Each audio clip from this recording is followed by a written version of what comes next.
VOA Afrique. Bonsoir à tous. Détresse des immigrés ici aux États-Unis après le décret du président Donald Trump modifiant profondément la politique américaine en matière d'immigration. Et malgré le blocage de certains aspects par la justice, les agents de l'immigration frappent déjà aux portes et l'expulsion des sans-papiers a commencé. Qui est concerné et de quels recours disposent les personnes tombant sous le coup des nouvelles mesures? Analyse dans cette édition de Washington Forum.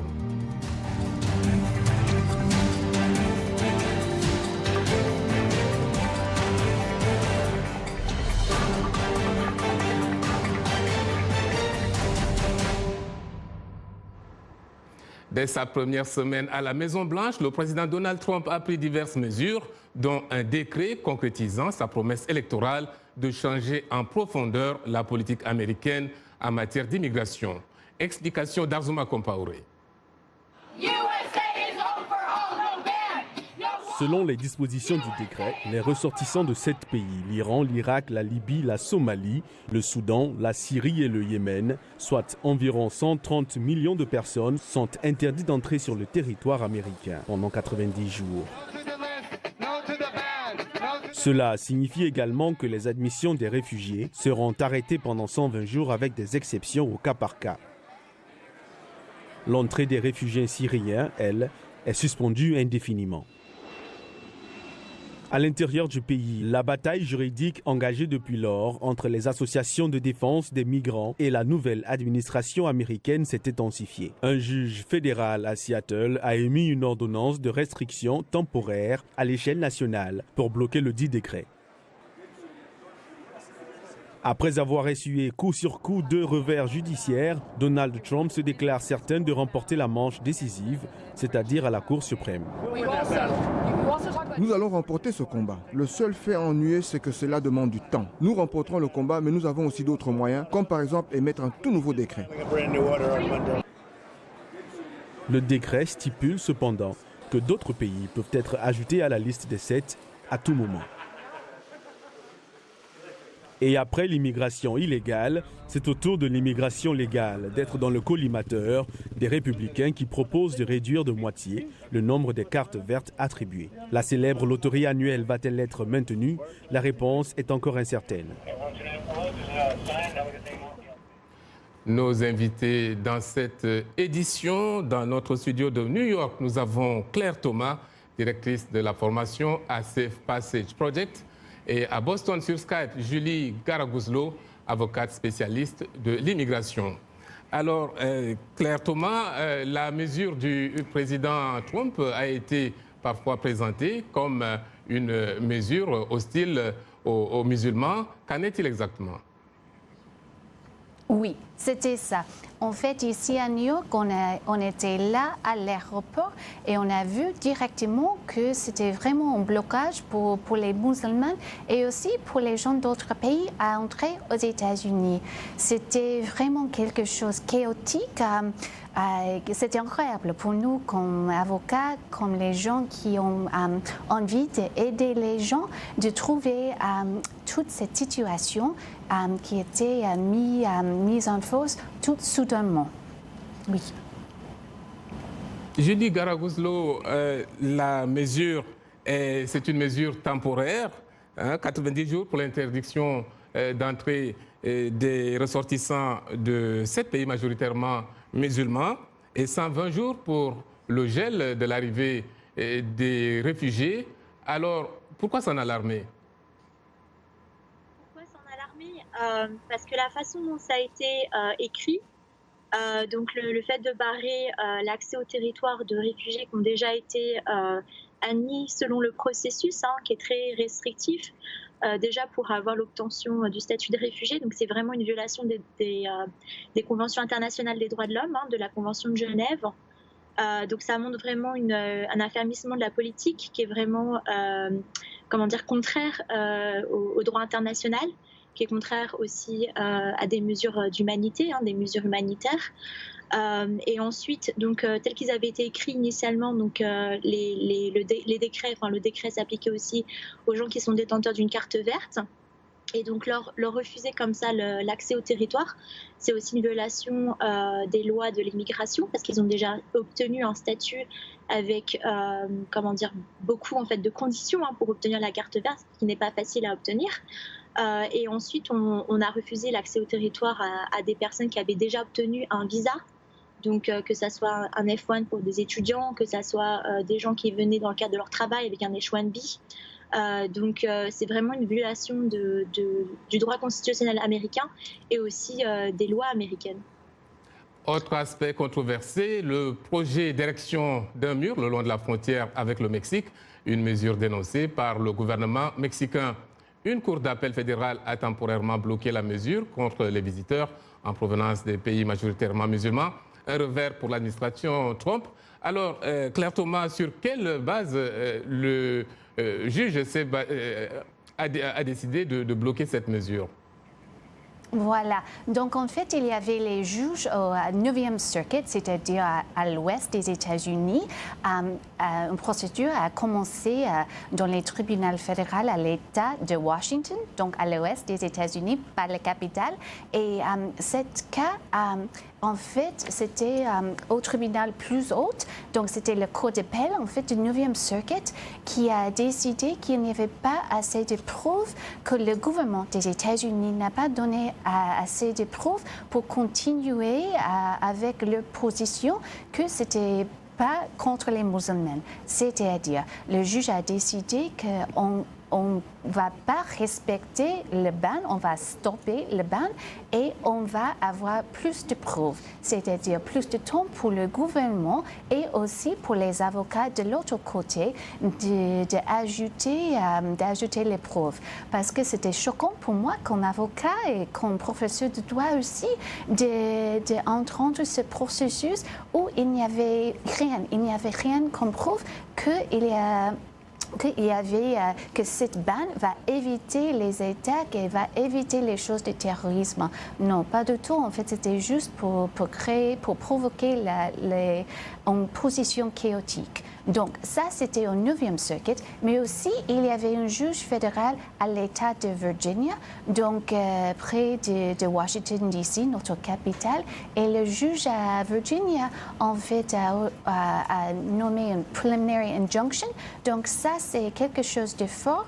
Et elle aussi, elle a dit qu'on va avoir une vraie conférence, une vraie audience avec plus de preuves aussi. Mais elle, ce qu'elle a dit, c'est qu'avec le très peu de preuves que le gouvernement a donné, que c'était vraiment une ban contre les musulmans. Donc, elle a dit que c'était contre nos principes avec la religion et tout ça, les choses très proches à notre existence comme américaine, et donc elle a dit qu'elle va arrêter cette ban. Donc on va voir avec le juge à Virginia et aussi avec le cour d'appel à 9e Circuit à Washington, l'État de Washington. Julie Garagouslou, donc une levée de bouclier du pouvoir judiciaire contre ces mesures du président Trump. Quelle est la conséquence de ce blocage décidé par la justice?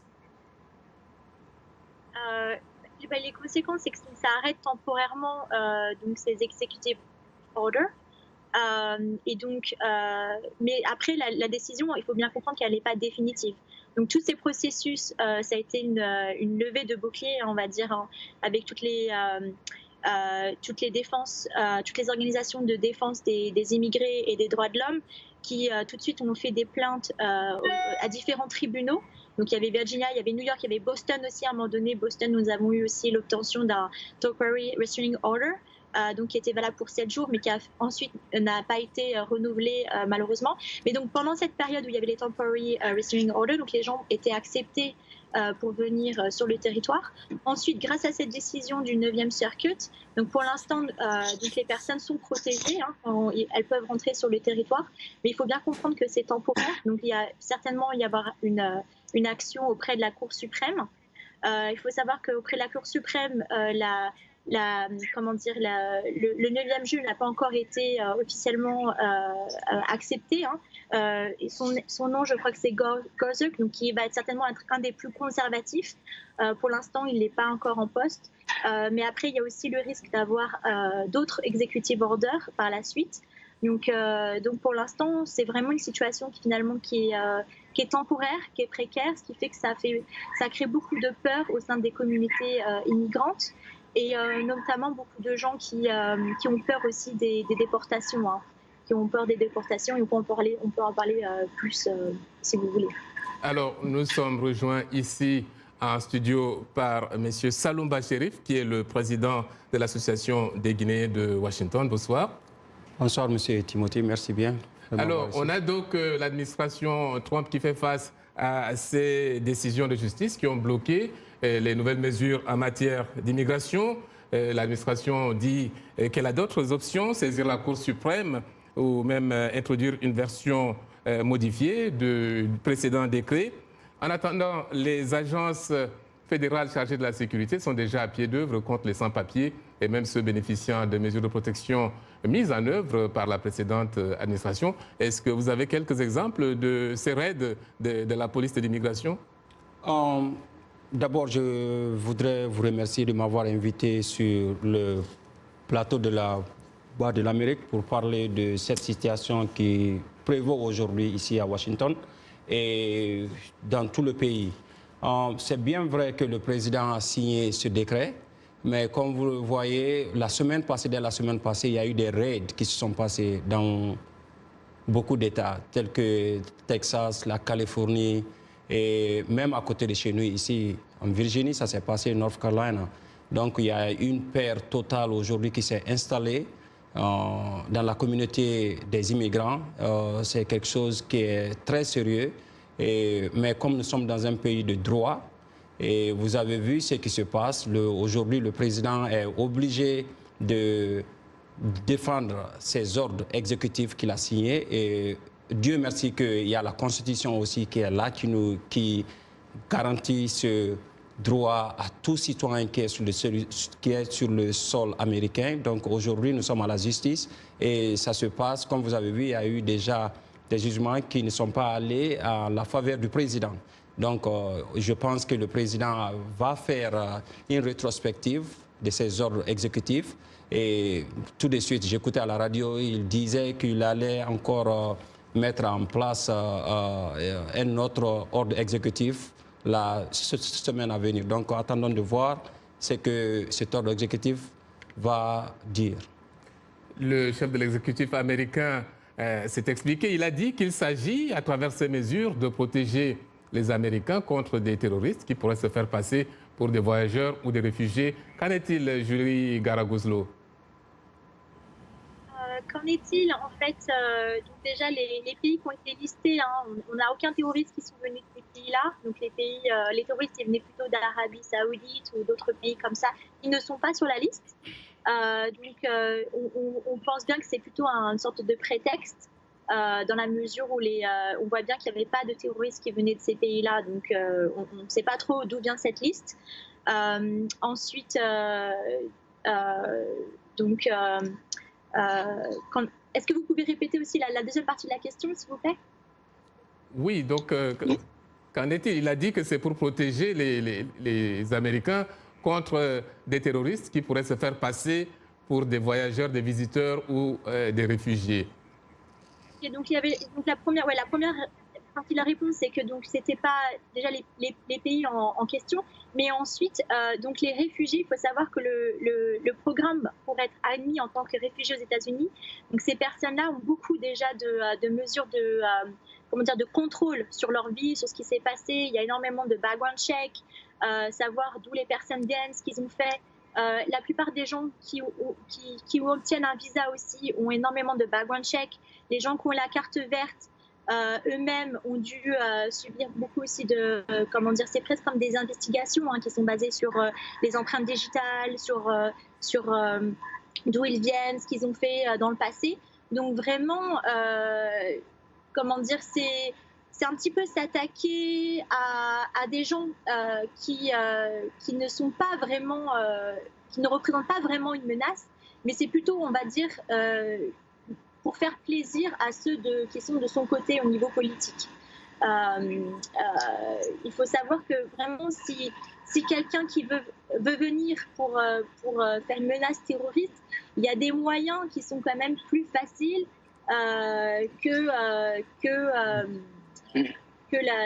venir en tant que réfugié. Donc c'est vraiment réfugiés, ce sont des personnes qui ont été vraiment, il y a eu beaucoup de screening, comme on dit. Merci Claire Thomas. Nous allons, Julie Goroguslo, nous allons continuer tout à l'heure. Et vous avez été nombreux à nous écrire sur Facebook. Je vous propose quelques commentaires. Michel Elvani Nalumva de Kampala en Ouganda écrit « Le Qatar, les Émirats, le Koweït et l'Arabie Saoudite doivent faire partie de la liste ». Omar Boulale Nassa de Djibouti, Trump nous déçoit, un pays de liberté qui se replie avec une politique de grandeur. Où est le grandiose dans le protectionnisme? Trump veut laisser des empreintes dans l'histoire des États-Unis, mais à quel prix? Archiduc Théodore de N'Djamena au Tchad écrit « C'est un match perdu pour Donald Trump, car la justice reste l'expression réfléchie des lois. Ce n'est pas au président de la République de guider la justice contre vents et marées. La justice est indépendante et autonome. » On poursuit cette discussion dans quelques instants après une pause.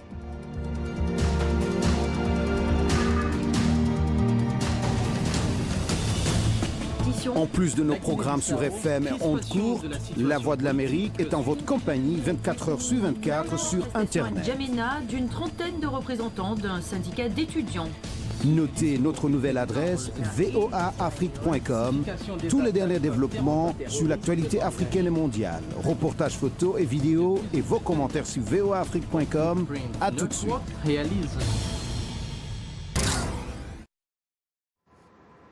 Timothée Donagma, ici à Washington, dans cette édition de Washington Forum consacrée aux mesures prises par le président Donald Trump dans le domaine de l'immigration.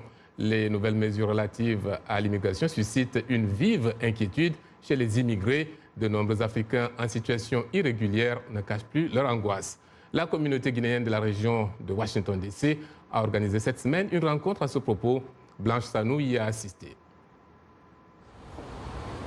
Organisée par l'Association des Guinéens de la métropole de Washington, la conférence sur l'immigration est l'occasion de poser des questions sur les nouvelles mesures de la Maison-Blanche et d'obtenir des informations fiables. Vu la peur qui se développe dans la communauté, on a jugé nécessaire d'envoyer la police, d'envoyer des avocats, des conseillers légaux, afin de pouvoir éduquer la population sur ce qui les attend et aussi sur comment se comporter. Selon les statistiques fournies par l'ambassade de Guinée-Conakry à Washington DC, près de 2142 Guinéens ont été recensés à la fin de l'année 2016 en situation irrégulière. Parmi eux, plus de 500 personnes ont reçu un avis d'expulsion des autorités américaines. 2 ordonnances de l'exécutif introduites par le président Donald Trump préoccupent la communauté africaine. Elle impose une interdiction temporaire d'entrée sur le territoire américain et des actions renforcées contre les immigrants illégaux. Il s'agissait d'un effort communautaire de la part des Guinéens de la région, ainsi que de ceux d'entre nous qui, en fait, ont fait des démarches au sein de la communauté des immigrants africains pour obtenir de bonnes informations. Les Guinéens ont pris connaissance des ressources légales disponibles en cas d'arrestation, de danger d'expulsion ou pour ceux qui se retrouvent bloqués à l'extérieur du territoire américain. L'une des principales choses que nous leur disons, c'est qu'ils ont le droit de parler ou de ne pas parler à qui que ce soit. D'engager les services d'un avocat dès que possible. De ne pas marcher avec des documents pour montrer qu'ils sont d'un endroit particulier. L'entraide sociale et les dispositifs légaux sont 2 outils qui devraient permettre à la communauté guinéenne de faire face aux défis de l'immigration. Voilà nos invités dans cette édition de Washington Forum. Avec moi ici en studio, Saloumba Chérif, président de l'Association des Guinéens de Washington. Dans notre studio de New York, Claire Thomas, directrice de la formation à Safe Passage Project. Et sur Skype à Boston, Julie Garaguzlo, une avocate spécialisée dans le domaine de l'immigration. Alors, Saloum Chérif, vous parliez tantôt de cette dernière déclaration du président Trump qui promet d'introduire une nouvelle mouture de son décret controversé. Et il dit, nous sommes en train de publier un nouveau décret la semaine prochaine qui protégera entièrement notre pays. Donc, c'est ce que le chef de l'exécutif américain a dit. Quelle pourrait être la forme de ce nouveau décret? Qu'est-ce qui pourrait changer, à votre avis? Comme vous le savez, à l'heure là, nous ne sommes pas au courant des contenus de ce nouveau décret que le président entame signer la semaine prochaine.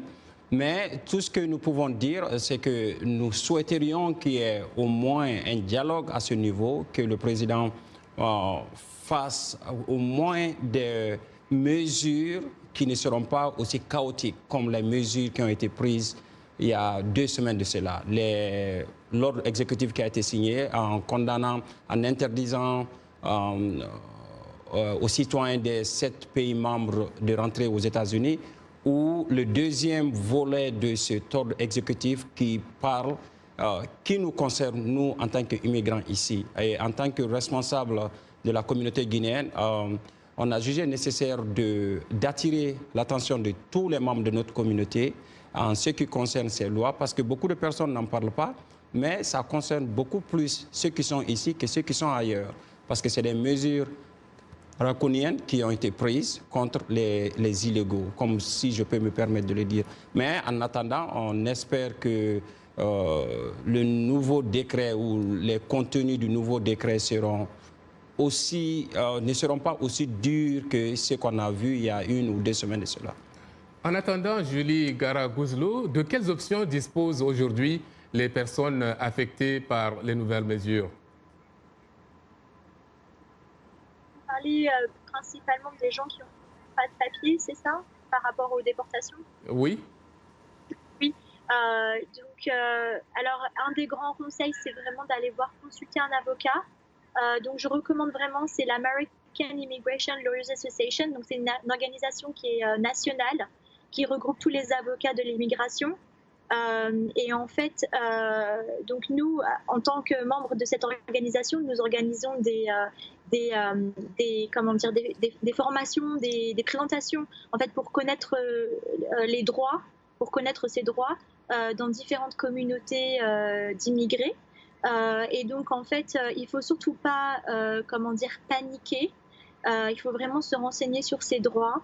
Les gens de ICE, quand ils viennent à la porte, ils n'ont pas un droit à venir au sein de la maison, par exemple, à moins qu'ils aient un mandat d'un juge.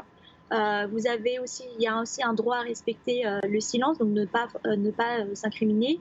Donc j'ai écouté aussi le reportage que vous disiez donc sur le fait de ne pas transporter des papiers d'immigration sur soi, donc c'est une très bonne option aussi. Malheureusement, ce qu'on a vu, c'est qu'il y avait des gens qui paniquent et qui essayent de traverser la frontière et d'aller au Canada. Et avec les risques qui s'ensuivent aussi pour leur vie, le fait de traverser dans ces conditions de froid, etc. Donc il ne faut vraiment pas paniquer, mais aller voir donc, les organisations de défense des droits des immigrés et consulter un avocat aussitôt que possible.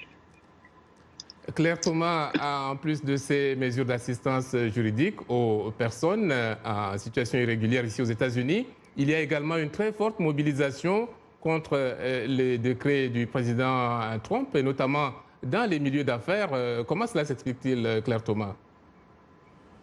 Voilà, moi je suis tout à fait d'accord avec Julie, c'est-à-dire il faut que tous les avocats se mobilisent et que tous les immigrés, tous les gens ici aux États-Unis qui ne sont pas citoyens des États-Unis, en fait parlent avec un avocat de l'immigration.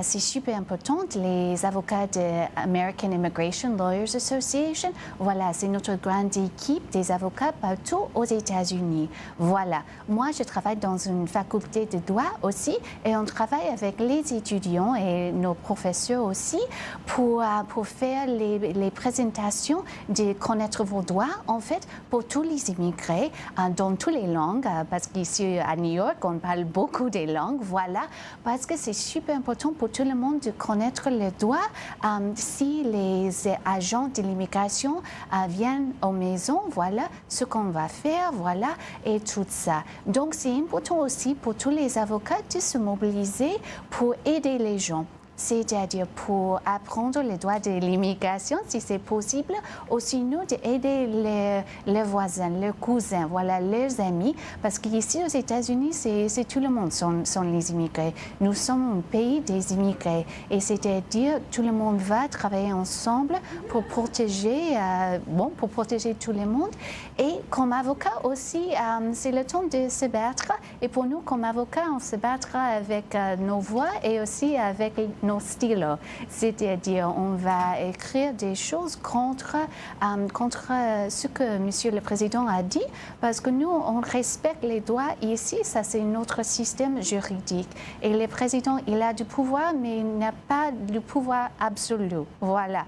Ça, c'est pas écrit dans notre Constitution. Voilà, donc la bataille se déroule maintenant sur le terrain judiciaire. Les organisations d'immigrants ont appelé ce jeudi à observer une journée sans immigrés dans laquelle les concernés étaient appelés à ne pas se rendre au travail, à ne pas envoyer leurs enfants à l'école. Au-delà du symbolisme, Saloumba Chérif, et quel peut être l'impact d'une telle journée sans immigrés ici aux États-Unis? Vous savez, cet impact peut être grandiose. Parce que, comme vous le savez, comme l'a dit les deux invités sur votre antenne, c'est un pays d'immigrés. Il faut qu'on le dise. Ce pays, c'est ce qui fait aussi la force des États-Unis. Parce que les États-Unis ont eu la chance d'avoir des personnes de différents backgrounds qui sont venus d'ailleurs. Et c'est ce qui fait aussi l'homogénéité de ce pays, c'est ce qui contribue au développement de ce pays. Ce pays, l'histoire de ce pays, on l'a toujours vu. Ça réside, la force de ce pays a toujours été avec les immigrants. Mais il se trouve que M. Trump a été élu en partie sur la base de sa promesse de changer la politique d'immigration. Et aujourd'hui, une bonne majorité d'Américains est d'accord avec les mesures qu'il a initiées en matière d'immigration. Alors, qu'en dites-vous? Oui, c'est tout à fait... Bon, si vous voyez, je dirais que ça a un aspect économique. Parce que tout ce problème, c'est quand vous regardez, le fond de ce problème réside sur le plan économique.